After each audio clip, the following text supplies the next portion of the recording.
medicine from our hospitals, classrooms from our children, and safety from our communities. We have watched as families are flooded again and again with the public funds that were meant to protect them are pocketed. Billions of pesos disappear without accountability, without justice, without answers. But what scares me the most is this. Many are starting to forget why we are angry. People have gone silent, not because they do not care, but because they have lost the belief that change will ever come.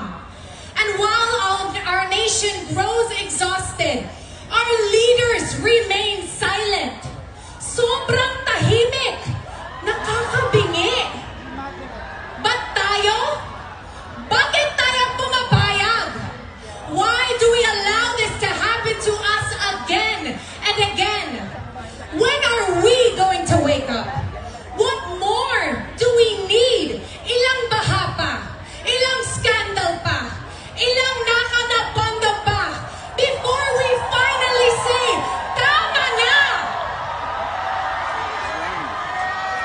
And remember, the spotlight is only on one agency, flood control. Can you imagine if the scale was to add education, agriculture, healthcare,